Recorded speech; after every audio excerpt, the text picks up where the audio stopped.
The thermometer outside Thomas Caldwell's cabin read -32 degrees on the morning he ran out of firewood, but smoke still rose steadily from Lars Eriksson's strange pyramid-shaped stone structure 400 yards away.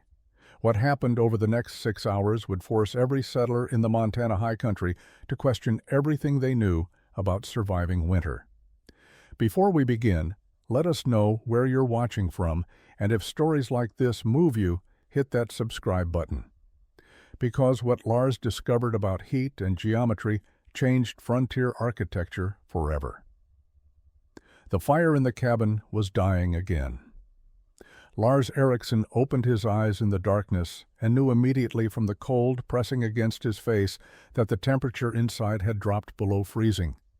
He sat up on his sleeping platform, his breath visible in the faint orange glow from the fireplace embers. Across the small room, his younger brother Henrik coughed, a wet, rattling sound that had been getting worse for 3 days. It was January of 1853. They were in their second winter in the Montana Territory, homesteading a quarter section in a high valley 30 miles from the nearest trading post. The cabin they had built the previous summer was typical of frontier construction.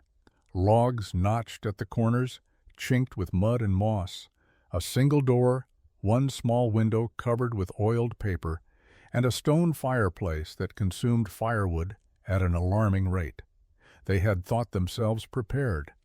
They had cut and stacked 8 cords of wood before the first snow.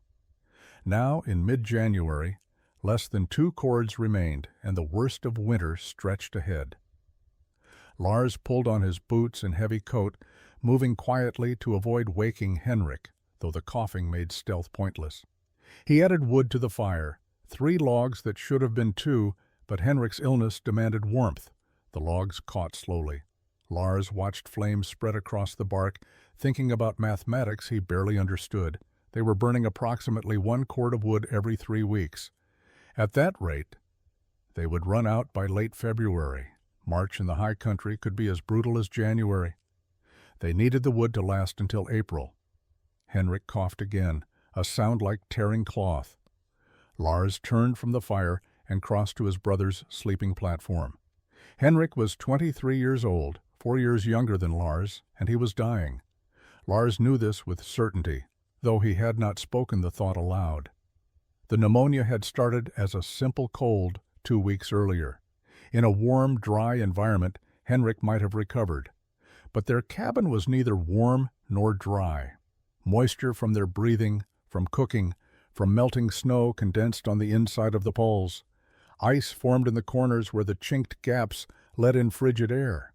The floor, bare dirt covered with pine branches and blankets, radiated cold that no amount of fire could eliminate.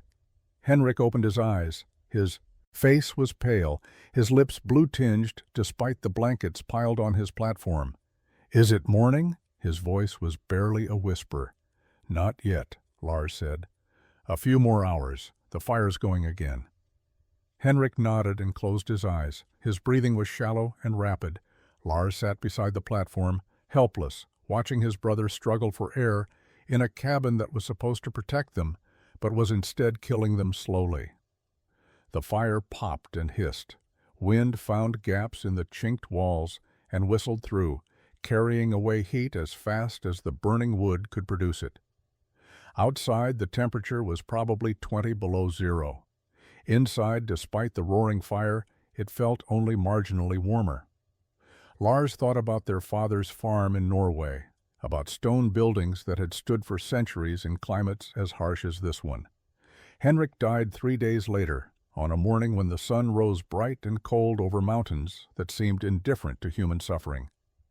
Lars wrapped his brother's body in blankets and carried him outside.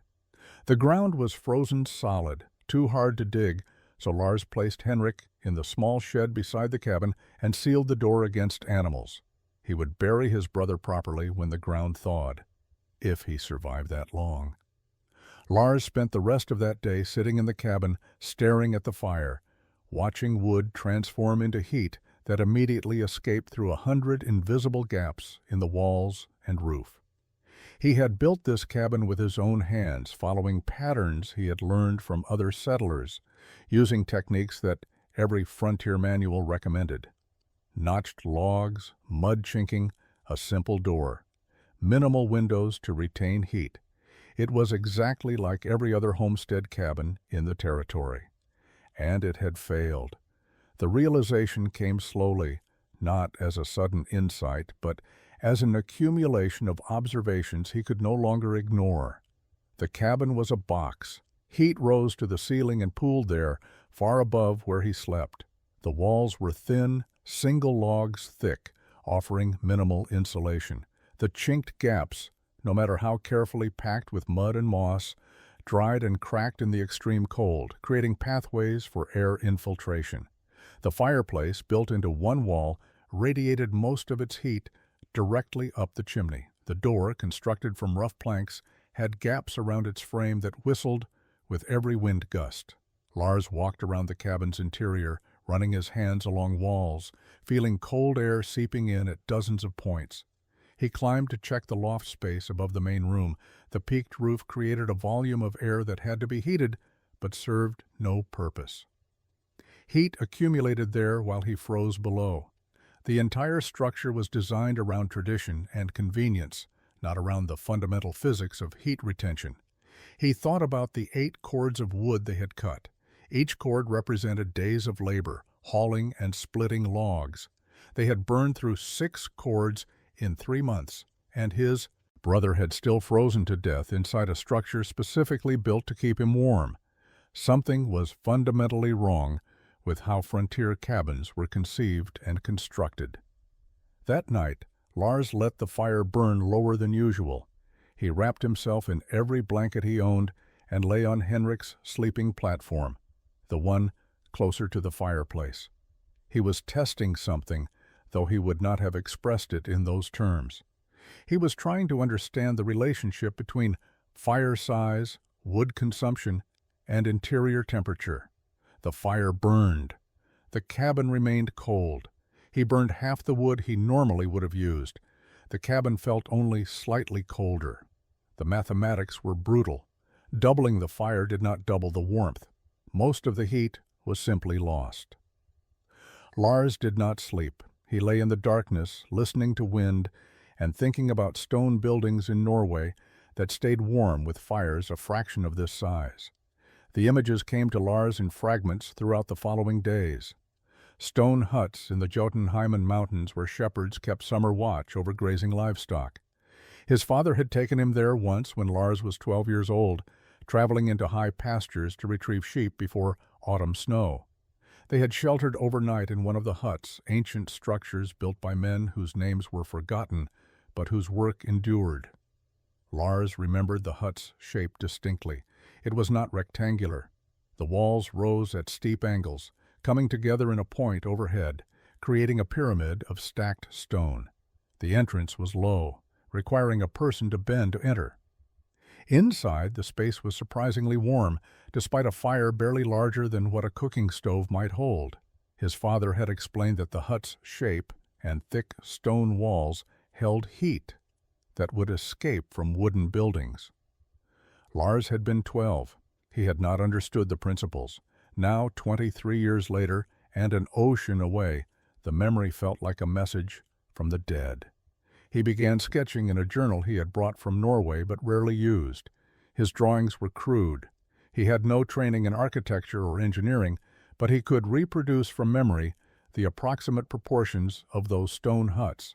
The walls sloped inward at angles he estimated at 45 degrees. The footprint was square or nearly so. The height seemed to be roughly equal to the base width, creating a pyramid shape that looked strange, but clearly served a purpose he was only beginning to understand. Lars drew rectangular cabins beside the pyramid sketches, comparing volumes. A rectangular cabin 16 feet by 16 feet with 8-foot walls enclosed 2,048 cubic feet of air. A pyramid with a 16-foot square base and 16-foot height enclosed approximately 1,360 cubic feet. The pyramid held a third less air to heat, yet provided similar floor space. Less air meant less heat required to raise the temperature. He thought about heat. Rising.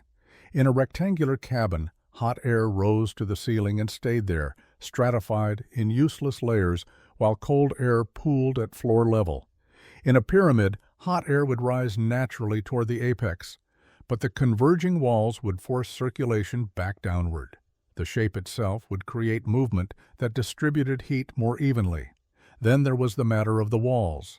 The Norwegian stone huts had walls 2 feet thick, built from flat stones stacked without mortar. Stone absorbed heat slowly during the day or when fire burned, then released it gradually through the night. Wood walls had no such thermal mass. Heat passed through logs almost immediately, escaping to the outside. Stone walls acted as heat reservoirs, storing warmth and moderating temperature swings. Lars sat in his failing cabin, surrounded by gaps and drafts, sketching pyramid structures and calculating rough volumes. Lars spent 2 weeks in late January preparing, though he told no one what he was preparing for. He continued his trap lines, checking snares and deadfalls in the forest beyond his cabin, gathering enough pelts to justify his presence in the territory. He cut firewood to maintain minimal heat.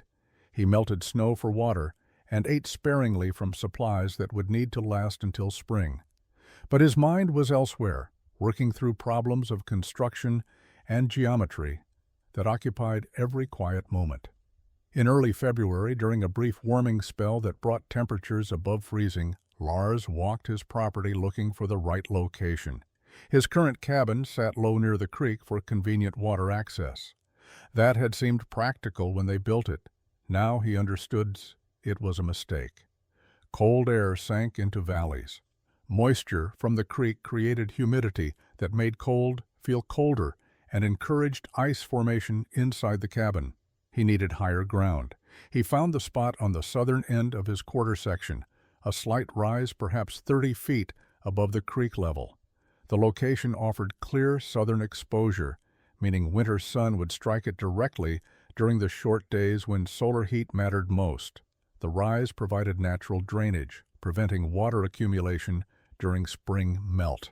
And the elevation would keep him above the coldest valley air that pooled at night. The site had another advantage Lars recognized from his father's teaching. 200 yards to the north, an ancient glacial moraine created a long ridge of tumbled stone. The rocks were flat, sedimentary layers that had been split and broken by ice, creating thousands of pieces perfect for stacking. Some were as large as a man could lift. Others were smaller, suitable for filling gaps. The variety meant he could select stones for specific purposes rather than forcing unsuitable materials into construction. Lars paced the site, estimating dimensions. A 16-foot square base would provide adequate interior space. The walls would rise at 45-degree angles to a height of 16 feet, creating the pyramid shape he remembered from Norway. He marked the corners with stakes, then stood at the center, visualizing the completed structure. It would look strange. Frontier neighbors would question his sanity, but if his calculations were correct, the pyramid would retain heat with a fraction of the wood his current cabin consumed. The work would be immense. Gathering and hauling stones from the moraine would take weeks. Stacking them precisely at the required angles would demand skills he barely possessed. He would need to construct window frames that fit into sloped walls, engineer a door that sealed properly, and figure out how to build interior floors within a pyramid's converging geometry. He had no formal training. He had only memories of stone huts in Norwegian mountains and a desperate need to survive winters without watching anyone else die from cold. Lars pulled the stakes and returned to his cabin to gather tools. The first stones came down from the moraine on a sled Lars constructed from pine poles and leather straps. Each trip took 2 hours. Walk to the moraine, select appropriate stones, load them onto the sled, drag the sled back to the building site, unload, return for more. He could make 3 trips on a good day, hauling perhaps 800 pounds of stone per trip. The pyramid would require an estimated 40 tons. The mathematics were discouraging, But Lars had learned that survival in the mountains required ignoring discouragement and focusing on the next immediate task. He worked through February, selecting stones with obsessive care, flat stones for the outer faces, irregularly shaped stones for interior fill, cornerstones with right angles, capstones for the eventual apex. He organized them in piles according to size and shape, creating a stone yard that looked to passing trappers like the work of a madman, building a monument to nothing. Thomas Caldwell rode past on a gray afternoon in late February and stopped to watch Lars dragging another sled load up from the creek bottom. Caldwell was a man in his 40s, an experienced frontiersman who had homesteaded the adjacent property 3 years earlier. His cabin was solid, traditional, built with the efficiency that came from repetition and acceptance of established methods. "You planning to build something?" Caldwell asked from his horse. "A cabin," Lars said. He did not stop working, unloading stones from the sled. "You already have a cabin. I am building a better one." Caldwell watched Lars arrange stones into organized piles. "With rocks, that will take you until next winter. Perhaps. A log cabin takes 4 days with 2 men working." "I know." Caldwell shook his head slowly, the gesture carrying judgment Lars did not miss. "You Norwegians do things the hard way. There is a reason we build with logs. They are everywhere, they go up fast, and they work." Lars straightened and looked at Caldwell directly. "My brother died inside a log. A cabin. It did not work." The statement hung in the cold air between them. Caldwell's expression shifted, discomfort replacing judgment. "Henrik got sick. That happens out here. It was not the cabin's fault." "The cabin was cold," Lars said. "I burned 6 cords of wood in 3 months and it stayed cold. Henrik could not get warm. He died cold." "You want to build a warmer cabin out of rocks?" Caldwell's tone mixed skepticism with something approaching pity. "Son, rock is colder than wood. Everyone knows that." "Rock holds heat," Lars said.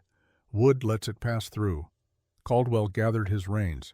"You are wasting your time. When you give up on this fool project, come to my place. I will help you put up a proper cabin before next winter."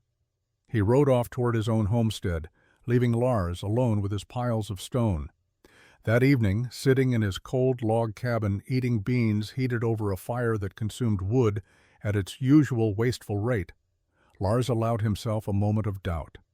Perhaps Caldwell was right. Perhaps stone construction was impractical. Perhaps he was letting grief drive him toward failure.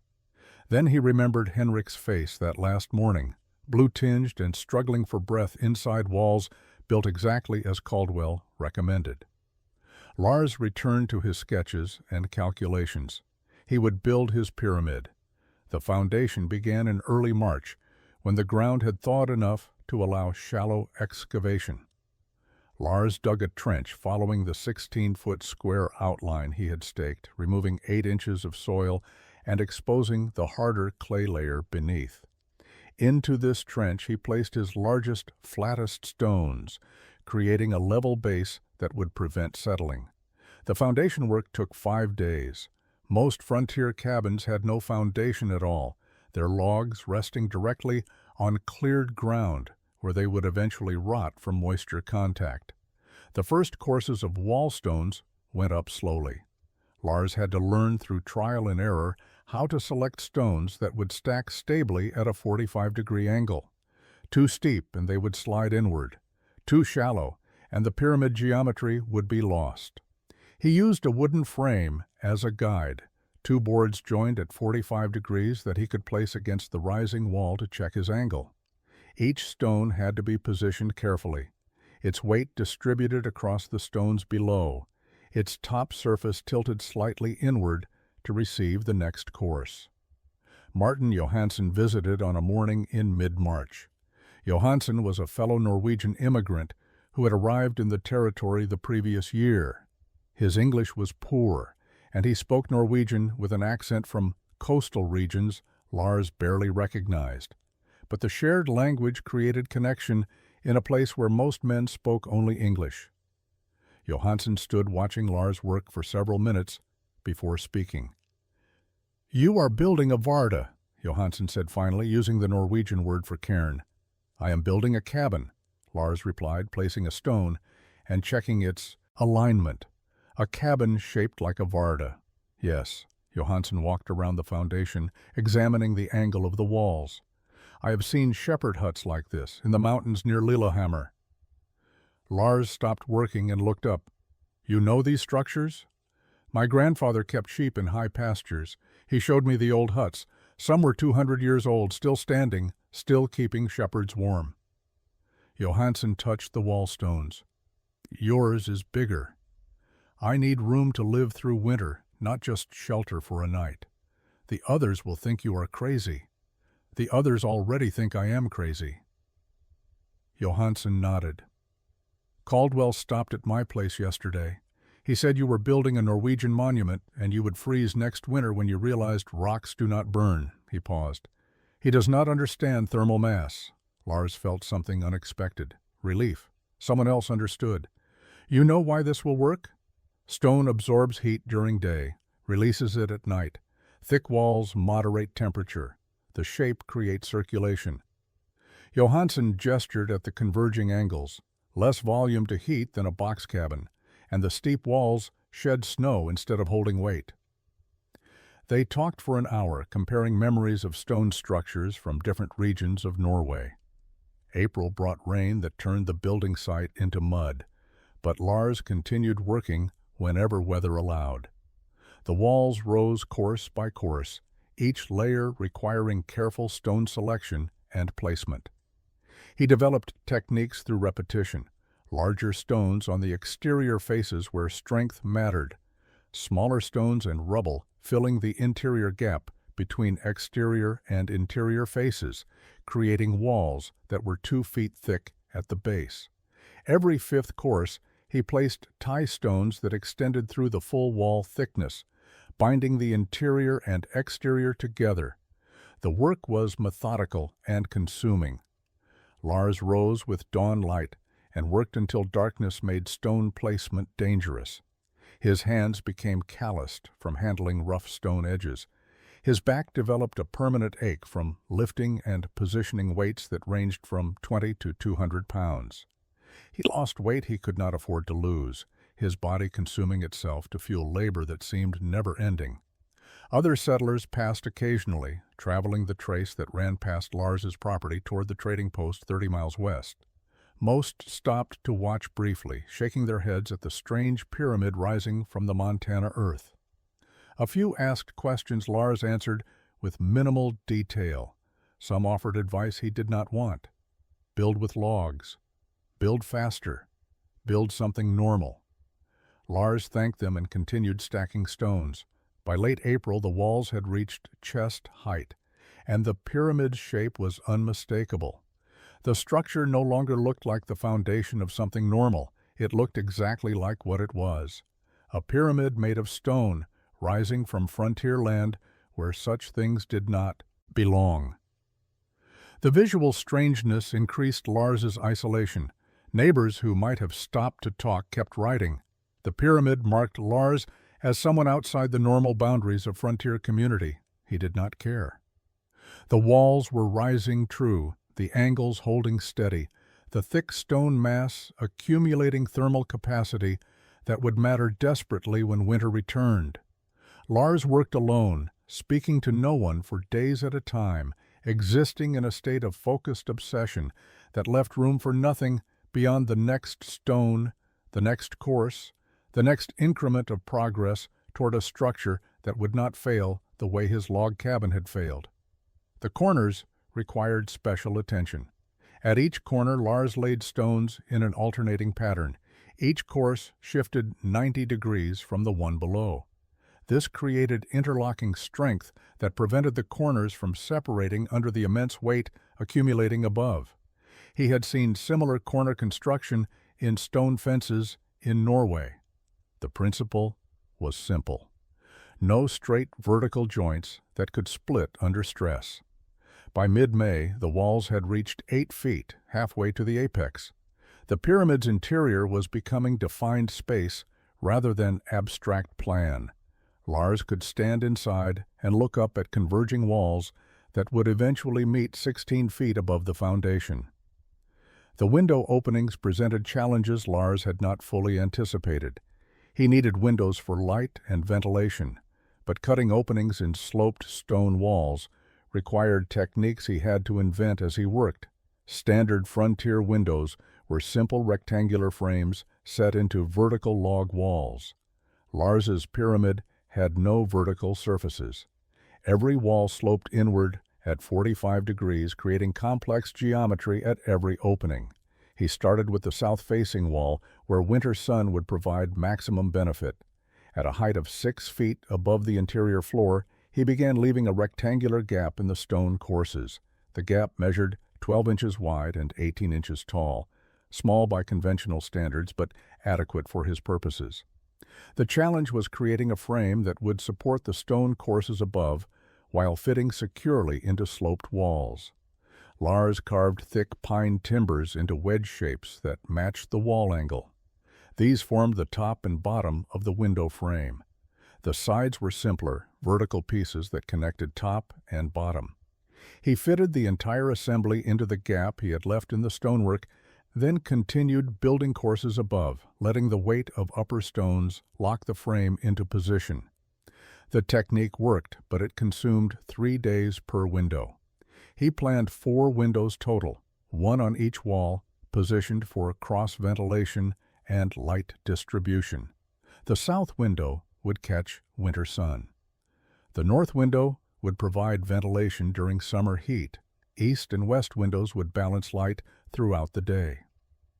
Each opening reduced the pyramid's structural integrity slightly, but Lars compensated by using especially large stones around the window frames and extending tie stones through the wall on courses immediately above and below each opening. William Porter stopped by in early June while Lars was installing the third window frame. Porter was younger than most homesteaders, perhaps 25 years old, with the enthusiasm of someone still convinced frontier life would make him rich. He had built his cabin the previous fall using the standard 4-day method Caldwell had referenced. Now he stood examining Lars's pyramid with genuine curiosity rather than mockery. "How many windows are you putting in?" Porter asked. 4, Lars said, checking the frame's alignment. "That is twice what most cabins have. You will lose heat through all that glass." "I am not using glass?" "Oiled paper, then." "No. Canvas treated with resin, mounted behind wooden shutters." Porter climbed partway up the wall to examine a completed window more closely. "Why so many openings if you are worried about heat loss?" "I am not worried about heat loss," Lars said. "The stone walls will hold enough heat that windows will not matter." "Stone is cold. Stone holds temperature. If the interior is warm, stone stays warm and radiates heat inward. If the interior is cold, stone stays cold. The key is getting the stone warm and keeping it that way." Porter studied the pyramid's geometry, the thick walls, the converging angles. "And you think the shape helps? Less air to heat, better circulation. The heat rises to the peak and spreads back down the sloped walls instead of pooling uselessly at a flat ceiling. Caldwell says you are wasting your time. Caldwell burns 4 cords of wood every winter and his cabin stays cold." Porter nodded slowly. "My cabin used 5 cords last winter. I froze most nights despite keeping the fire going." He looked at Lars directly.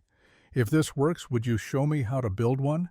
"If this works," Lars said, "I will show anyone who wants to know." By July, the walls had reached 12 feet, leaving only 4 feet to the apex. The interior space was now clearly defined, a pyramid-shaped room with a floor footprint of 16 feet square and walls that converged toward a point overhead. Lars had to solve the problem of making this unusual geometry functional for daily living. He began with the floor. The foundation stones provided a level base, but Lars wanted to separate his living space from ground moisture. He built a raised floor using thick pine planks laid across log joists that rested on stone ledges he had built into the walls during construction. The floor sat 6 inches above the foundation, creating an air gap that would provide insulation and drainage for any moisture that seeped through the stones. The chimney was critical. Lars positioned it in the exact center of the pyramid, running vertically from floor to apex. He built it using his best stones, creating a flue that would carry smoke out while radiating heat inward from all sides. The chimney's central location meant heat would radiate equally to all walls, rather than concentrating in one area as it did in cabins with corner fireplaces. At the base, Lars built a circular stone hearth, large enough to contain a fire, but modest enough to avoid wasting wood. Around the chimney, Lars planned his interior space with careful efficiency. The ground floor would hold his sleeping platform, a work table, storage shelves, and the hearth. But the pyramid's geometry created additional possibilities. At 8 feet above the floor, where the converging walls were still 8 feet apart, Lars built a second platform. This loft level would provide additional storage and sleeping space if needed. More importantly, it created 2 distinct thermal zones. The ground floor would be warmest, heated directly by the hearth. The loft would be slightly cooler, but still comfortable, warmed by rising heat. The construction of interior elements required Lars to work from inside the pyramid as walls rose around him. He built scaffolding using poles lashed together, allowing him to reach higher courses as they approached the apex. Working inside the structure gave him constant awareness of how the space felt. The thick walls created a sense of shelter and permanence, completely unlike the thin log walls of his old cabin. Even unfinished, with gaps still open at the top, the pyramid felt protected from outside weather. Martin Johansson returned in late July and helped Lars lift the heaviest beams into position for the loft floor. The 2 men worked in Norwegian, Johansson asking questions about structural details while Lars explained his reasoning. The conversation reminded Lars of building with his father in Norway, that same methodical problem-solving and shared understanding of craft principles. "The walls will meet soon," Johansson observed, looking up at the converging stones. 2 more weeks if the weather holds. Then what? The roof. Then the door. Then I move in before first snow. You think it will be ready? Lars looked around the interior, calculating remaining tasks. It has to be ready. August brought visitors Lars did not welcome. Thomas Caldwell arrived with 3 other settlers, James McCready, an older man who had homesteaded in the valley for 5 years, Daniel Cross, a trapper who kept a cabin 8 miles west, and Isaac Brennan, a younger homesteader recently arrived from Pennsylvania. They rode up to the pyramid site together, clearly having planned this visit as a group. Lars was working on the apex, fitting the final courses of stone that would complete the walls. He saw them coming and climbed down from his scaffolding, knowing confrontation was inevitable. "We came to see your monument, fool," Caldwell said, the word carrying obvious mockery. "Thought we should observe this marvel before winter comes and proves what a waste it is." The other men spread out around the pyramid, examining it from different angles. McCready walked completely around the structure, shaking his head. Cross peered through a window opening. Brennan just stared, his expression mixing disbelief with something approaching pity.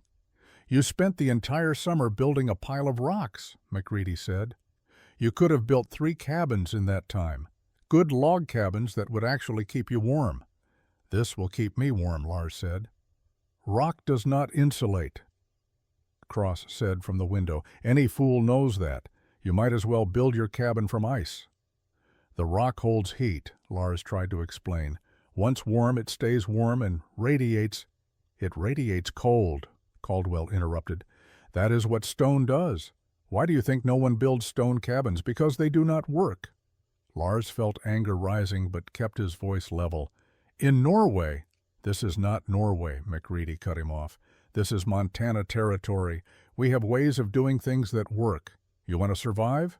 Build like we build." Brennan spoke for the first time, and his voice quieter than the others. "What happens when you realize this does not work? You have no time to build a real cabin before snow. You will freeze. "I will not freeze." Caldwell dismounted and walked to the entrance Lars had framed in the south wall. "This door opening is tiny. A man has to bend to get inside." "Why would you do that?" "Small openings lose less heat. Or maybe you built it small because you ran out of ambition halfway through and decided to finish with a design for midgets." The other men laughed. Lars said nothing, recognizing that argument was pointless. These men had made up their minds. The pyramid violated their understanding of proper construction. Its strangeness offended their sense of frontier practicality. Nothing Lars could say would change their opinions. Only winter would prove who was correct. "We are just trying to help you," McCready said, his tone softening slightly. "You are new to this country. You lost your brother. We understand grief makes men do foolish things. But you need to accept reality. This stone tent will not protect you when temperatures drop to 30 below. You will freeze to death inside your own monument to pride." The final stone went into place on the 3rd of September. Lars stood on scaffolding inside the pyramid, fitting a capstone into the apex where all 4 walls met. The stone was triangular, specially shaped to fill the small gap remaining at the top. He lowered it carefully, feeling it settle into position with the solid finality of completion. The walls were finished. The pyramid was sealed. Lars climbed down and stood at the center of the interior, looking up at stone surfaces that converged 16 feet above him. Light entered through the 4 window openings, creating crossing beams in the dusty air.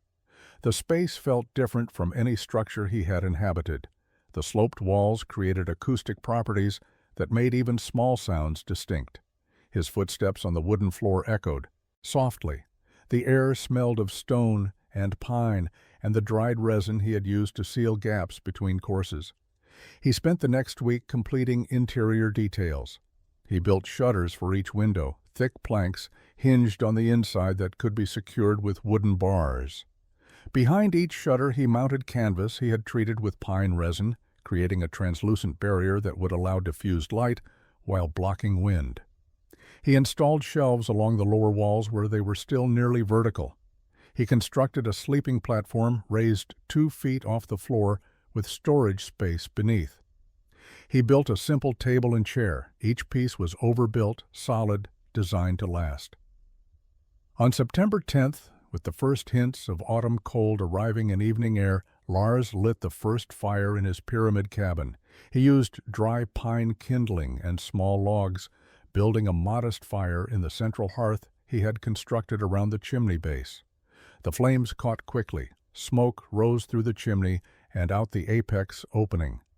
Lars had built a stone cap that allowed smoke to escape while preventing rain from entering directly. He sat on his sleeping platform and watched the fire, paying attention to how heat moved through the space. Warm air rose toward the apex as expected, but the converging walls forced circulation. Heat radiated from the central chimney stones in all directions. Within an hour, Lars could feel warmth spreading through the entire interior. The stone walls, cold from months of construction exposure, began absorbing heat slowly.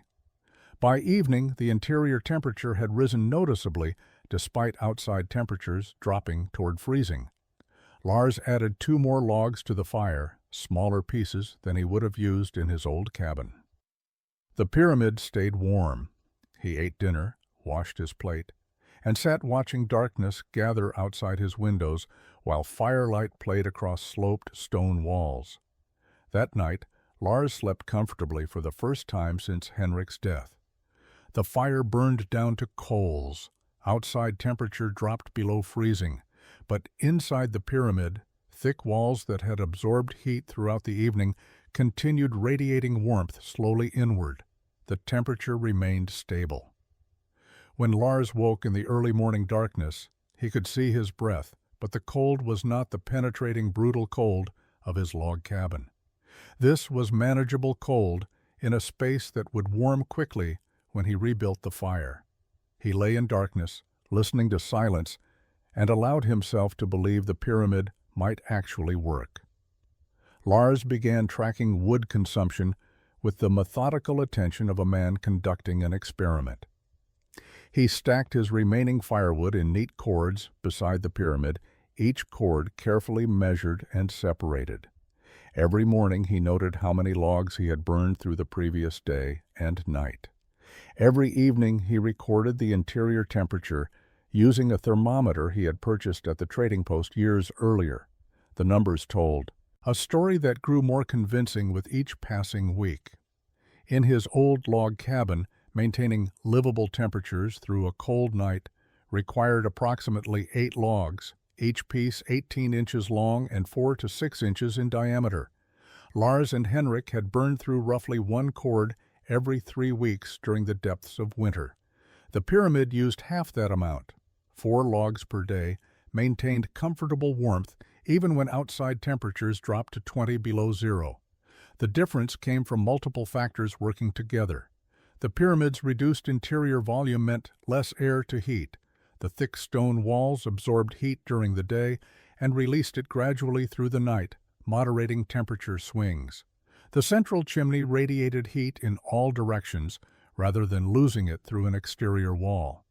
The small, well-sealed door and resin-treated canvas windows prevented air infiltration that had plagued the log cabin, and the converging walls created natural circulation that distributed heat evenly instead of letting it stratify uselessly at a flat ceiling.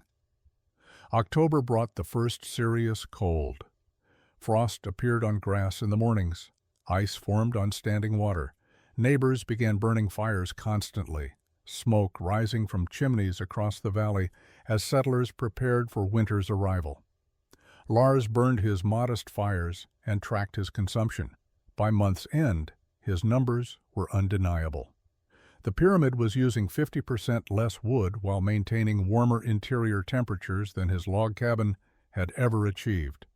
He mentioned this to Martin Johansson during a chance meeting on the trail to the trading post. Johansson listened carefully, asked specific questions about measurement methods, then nodded. "The stone is holding heat like you planned, but will it hold through January when cold becomes serious?" "I think it will," Lars said. "The stone takes time to warm fully. It has been absorbing heat for 6 weeks now. The walls are still getting warmer. By January, the entire mass should be thoroughly heated. That thermal capacity should carry through even the coldest nights. Caldwell will not believe it until he sees proof. Caldwell does not need to believe anything. I am not trying to convince him." But word was spreading regardless of Lars's intentions. Settlers talked. Trappers passing through the valley stopped to see the strange pyramid cabin and reported their observations at the trading post.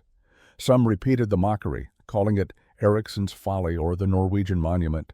Others noted with surprise that smoke rose only intermittently from the pyramid's chimney while neighboring cabins burned fires constantly. A few began asking quiet questions about construction methods and thermal principles they did not fully understand but could not entirely dismiss. William Porter stopped by in early November. He had brought his own thermometer and asked permission to compare readings. Lars agreed. They hung Porter's thermometer inside the pyramid and checked both instruments throughout the afternoon. The readings matched. The interior maintained steady temperature around 60 degrees, while outside air measured 32 degrees. Porter's own cabin, he admitted, never exceeded 50 degrees inside, even with fires burning continuously. "How?" Porter asked simply. Lars explained again about thermal mass and geometry and circulation. This time, Porter listened with the attention of someone genuinely trying to understand rather than searching for reasons to dismiss. December arrived with temperatures that shocked even experienced frontiersmen. A high-pressure system settled over the Montana Territory, bringing clear skies and cold that intensified it daily. By the second week of December, morning temperatures were reaching 30 below zero. By the third week, they dropped to 40 below. Trappers abandoned their lines. Livestock died in poorly insulated barns. Families huddled inside cabins, burning wood at rates that made even large stockpiles seem inadequate. Lars burned 4 logs per day and remained comfortable. The pyramid's thick walls, thoroughly warmed through 3 months of gradual heat absorption, released stored thermal energy slowly through the long, cold nights. Interior temperatures dropped overnight, but never below 40 degrees, even when outside air reached 40 below. Each morning, Lars rebuilt his fire, and within an hour, the interior warmed back to comfortable levels. His wood consumption remained steady, while neighbors increased their burning, trying desperately to maintain minimal warmth. Thomas Caldwell's situation deteriorated visibly. Lars saw him hauling firewood on sleds almost daily, dragging logs from increasingly distant timber as nearby deadfall was exhausted. Caldwell's face showed the gaunt exhaustion of a man not sleeping, burning wood through the night to keep his family from freezing. Other settlers faced similar struggles. James McCready's woodpile, visible from the trail, shrank at alarming rates. Daniel Cross abandoned his remote cabin entirely and moved to the trading post where multiple families shared resources and warmth. On December 20th, a Sunday, William Porter knocked on Lars's door in late afternoon. Lars opened the small door and stepped aside to let Porter enter. Porter had to bend to fit through the opening, then stood inside staring around the interior with obvious amazement. "It is warm in here," Porter said, his voice carrying disbelief. "Actually warm, not just less cold. Warm." "Yes, Lars said simply. "How warm?" Lars checked his thermometer. 58 degrees. "It is 35 below outside. I checked before I left my cabin." "I know."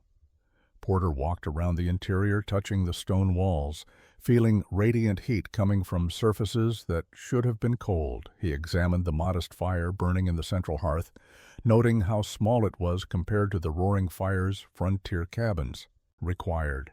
He looked up at the converging walls, finally understanding what Lars had tried to explain months earlier. "The stone is warm," Porter said, pressing both hands against the wall. "The stone itself is radiating heat. It absorbed heat gradually over 3 months. Now it releases that heat slowly, moderating temperature regardless of what happens outside.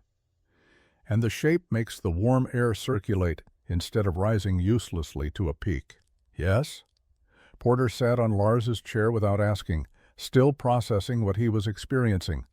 "Caldwell is burning 6 logs a day now, maybe more. His family is still cold. He told me last week he might not have enough wood to make it to March.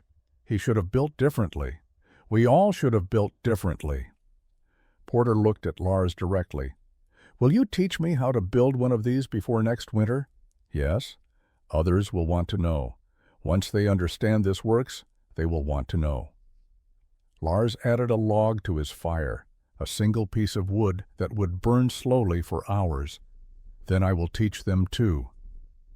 January arrived with no relief from the cold. If anything, temperatures dropped further. The high-pressure system that had settled over the territory in December showed no signs of moving. Clear skies and brutal cold continued day after day. Settlers who had thought themselves prepared discovered that preparation based on normal winters was inadequate for what 1854 was delivering. Thomas Caldwell's woodpile, which had held 8 cords in October, was nearly gone by mid-January. Lars saw this on the rare occasions he traveled past Caldwell's property. The once substantial stack had diminished to perhaps half a cord, maybe less. At the rate Caldwell was burning, that represented less than 2 weeks of fuel, and February stretched ahead, often the coldest month in the high country. On January 16th, Lars was splitting firewood outside his pyramid when he saw smoke rising from Caldwell's chimney in an unusual pattern. Instead of the steady column that indicated a well-fed fire, the smoke came in intermittent puffs, suggesting Caldwell was rationing fuel, letting fires burn low to conserve wood. Lars knew what that meant. The Caldwell family was choosing between warmth now and survival later, burning less to make wood last longer, gambling they could endure cold until temperatures moderated. 3 days later, Sarah Caldwell appeared at Lars's door. She was wrapped in blankets, her face red from cold and wind, leading her 2 children by their hands. The children, a boy of 8 and a girl of 6, were shivering despite their layers of clothing. Sarah's eyes showed exhaustion and something close to panic. "We have no more wood," she said without preamble. "Thomas went to cut more 2 days ago. He has not come back. I think he is hurt, or he got lost. The children are freezing. Please." Lars opened the door wider. "Come inside." The three entered the pyramid, and Lars watched. Their reactions. The children stopped shivering within minutes, their faces showing confusion at the warmth. Sarah stood near the central hearth, tears running down her face. Whether from relief or despair, Lars could not determine. "How is it so warm?" she asked. "The stone holds heat," Lars said.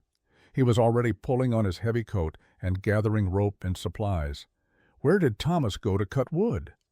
"The timber, 2 miles north. He said the closer deadfall was gone."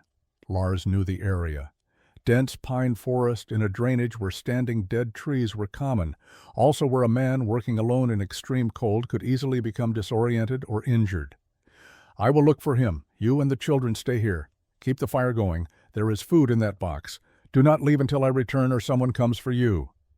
Sarah nodded, holding her children close, still staring around the pyramid's interior as if seeing something impossible. Lars took his rifle, not for hunting, but for signaling, and headed north into cold that made breathing painful. He found Thomas Caldwell 4 hours later, 2 miles from his cabin, sitting against a tree with his axe beside him. Caldwell's right leg was broken, probably from a fall on ice. He had tried to splint it with branches, but had been unable to walk. He had built a small fire that had since gone out. When Lars found him, Caldwell was barely conscious, hypothermic and frostbitten. Lars got Caldwell onto a makeshift sled and dragged him back to the pyramid. It took 3 hours of brutal labor through darkness and cold. Thomas Caldwell spent 3 days recovering in Lars's pyramid cabin, while his wife and children occupied the loft space. The warmth that Lars had engineered saved Caldwell's life. The frostbite that would have resulted in amputation in a cold cabin healed with minimal damage in the pyramid's stable temperatures. The broken leg, splinted properly and kept warm, began mending without the complications that cold and moisture would have caused. During those 3 days, Sarah Caldwell witnessed what her husband had refused to see. She watched Lars maintain comfortable warmth, burning 4 logs per day, while their own cabin had required 8 or more. She felt heat radiating from stone walls that her husband had insisted would be colder than wood. She saw her children playing comfortably in shirt sleeves while outside temperatures remained deadly. And she understood with absolute clarity that pride and tradition had nearly killed her family. On the 3rd day, when Thomas was coherent and stable, Sarah confronted him directly while Lars was outside. Lars heard raised voices through the thick walls, though he could not distinguish words. When he entered later, Thomas was sitting up on the sleeping platform, his expression showing something Lars had not seen before: humility. "I was wrong," Thomas said when Lars entered. "I told everyone you were building a monument to foolishness. I said you would freeze. I mocked you for wasting time on rocks when logs were faster and better." He gestured at the warm interior. "I was completely wrong." Lars added wood to the fire, saying nothing. "My family would have died," Thomas continued. "We would have run out of wood in another week. Even if I had not broken my leg, we could not have cut and hauled enough to survive February. We would have burned furniture, then floorboards, then we would have frozen anyway." He looked at Lars directly. "Your cabin saved our lives. Your impossible rock pyramid that I told everyone was insane saved my wife and children." "The pyramid is not impossible," Lars said. "It is just different." Sarah spoke from the loft ladder where she had been listening. "Thomas has something to ask you." Thomas shifted uncomfortably. "Will you teach me how to build one? When my leg heals and spring comes, will you show me how to do this?" "Yes." "And the others? William Porter asked you already, I know, but there will be more. James McReady is burning his furniture now. Daniel Cross abandoned his cabin. Isaac Brennan told me last week he might not make it to March. They will all want to know how you did this once they understand it works." Lars thought about his brother Henrik, about watching him die in a cabin built exactly as tradition dictated. He thought about knowledge that saved lives, about innovations that spread because they solved real problems people faced. I will teach anyone who wants to learn. Over the next week, word spread through the scattered homestead community. The Norwegian stone pyramid was not a monument to madness. It was a solution to a problem everyone faced.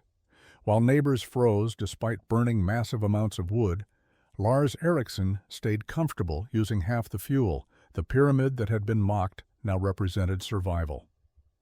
William Porter arrived on a February morning carrying a journal and pencil. He had walked 4 miles through snow to reach Lars's pyramid, and he came prepared to document everything. Lars invited him inside, and Porter spent the day taking notes while Lars explained construction principles. The foundation must be level, Lars said, showing Porter his technique. Uneven foundation means walls will settle differently, creating cracks that leak air and reduce thermal mass efficiency. Porter wrote quickly, sketching diagrams beside his notes. Why 45-degree angle specifically? Could the walls be steeper or more shallow? They could, but 45 degrees provides the best balance. Steeper walls create less interior volume but become unstable above certain heights. Shallower walls enclose more air to heat and lose the circulation benefit. 45 degrees is optimal for a structure this size. They discussed stone selection, wall thickness, window placement, door design, chimney location, and the importance of thermal mass. Porter asked questions that showed he was thinking beyond simple imitation, trying to understand underlying principles, so he could adapt them to his own situation. Lars appreciated this approach.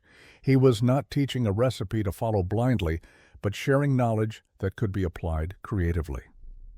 Isaac Brennan came the next week, younger and less experienced, but equally serious about learning. Lars walked him through the entire process again, answering different questions, explaining the same principles from new angles. Brennan was particularly interested in the construction timeline and labor requirements. "You worked alone for 6 months," Brennan said. "Could 2 men build one in 3 months?" "Probably. The stone hauling is the most time-consuming part. 2 men could gather stones twice as fast. The actual construction might go faster with help or slower if both men are learning. 3 months seems reasonable if you start in April."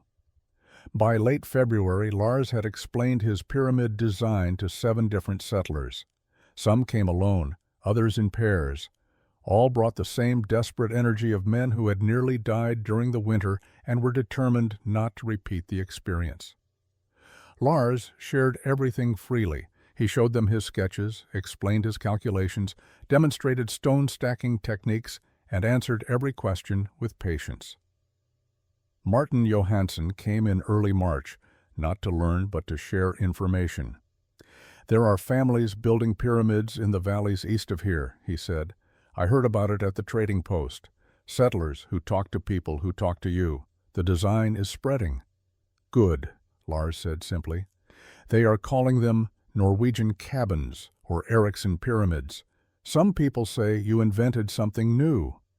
"I invented nothing. I remembered stone huts from Norway and adapted them for this place. The knowledge is old. I just applied it where it was needed." "Still, your name is attached now. The technique is spreading because you proved it works and taught others freely."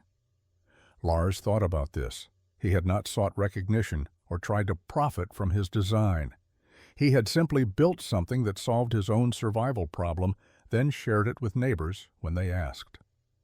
Spring of 1854 brought construction activity unprecedented in the Montana high country. As snow melted and ground thawed, settlers began building pyramid cabins across the valley and in adjacent territories. Some followed Lars's design precisely, creating 16-foot square pyramids with 45-degree walls. Others adapted the principles to their specific needs and available materials. A trapper named Daniel Cross built a smaller 12-foot pyramid as a winter shelter. James McCready constructed a larger 20-foot version to house his extended family. Each variation maintained the core principles: steep sloped walls, thick stone construction, central chimney, minimal openings. William Porter finished his pyramid by late June, working with his brother who had arrived from the east that spring. Porter had documented every step, creating a construction guide more detailed than Lars's original sketches. He shared this guide with other settlers, accelerating the spread of knowledge. By July, at least 15 pyramid cabins were under construction within a 30-mile radius of Lars's original structure. The variations revealed creative adaptation.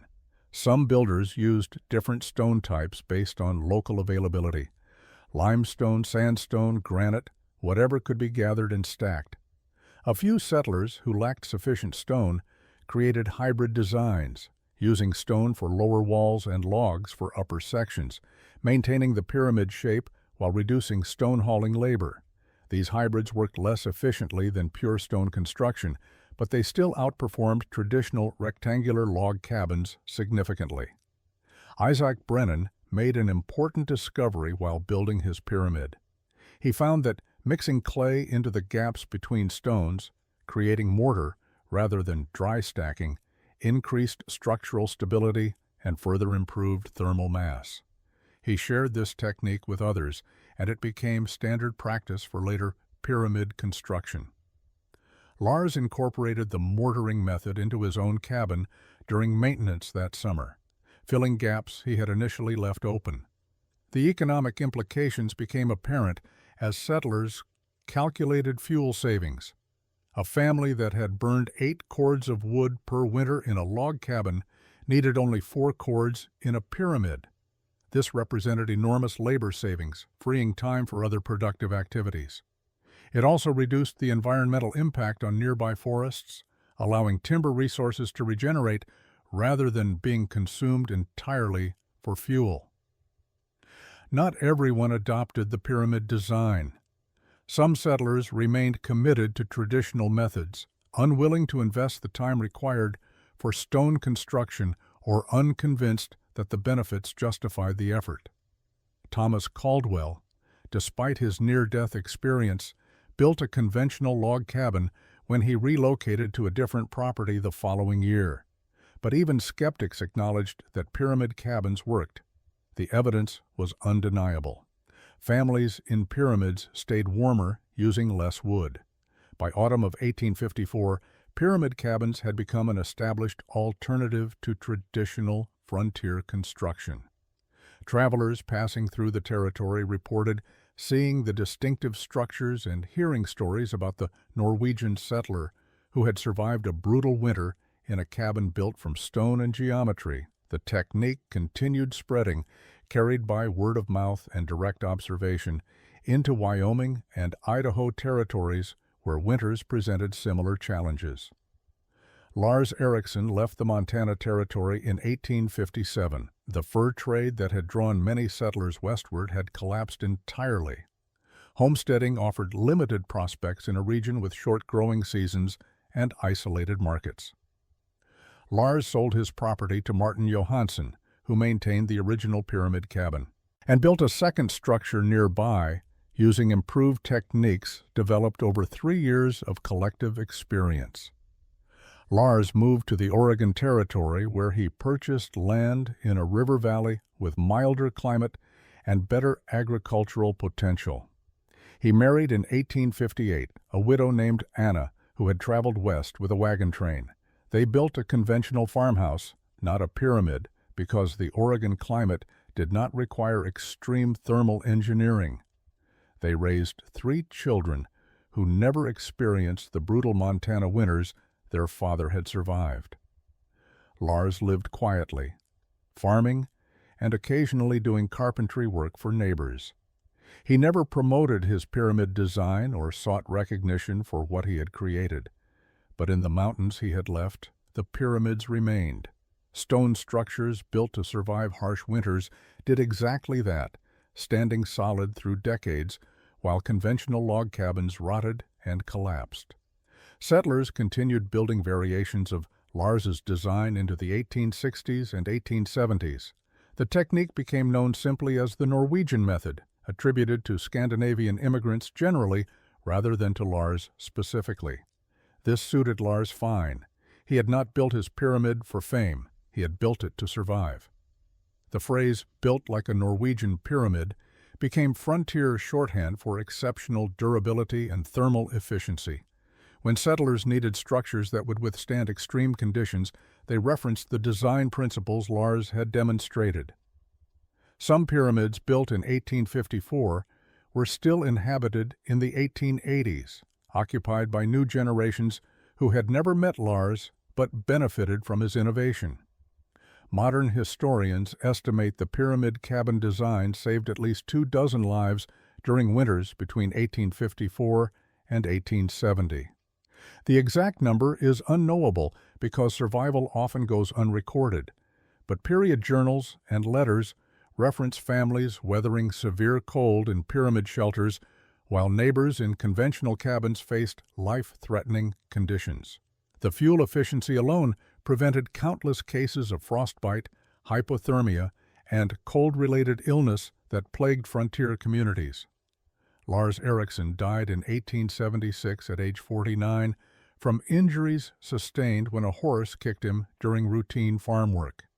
He was buried in a small cemetery near Salem, Oregon. His gravestone recorded only his name, birth year, and death year. No mention of Montana, no reference to pyramids, nothing to indicate he had changed frontier architecture. But 800 miles away, in valleys where winter still tested human endurance, stone pyramids stood weathering snow and wind. Anonymous monuments to the principle that survival depends not on following tradition, but on understanding why things work and having the courage to build something different when tradition fails. Lars Eriksson's impossible pyramid had become routine, proving that innovation born from necessity and shared freely creates legacies more durable than stone.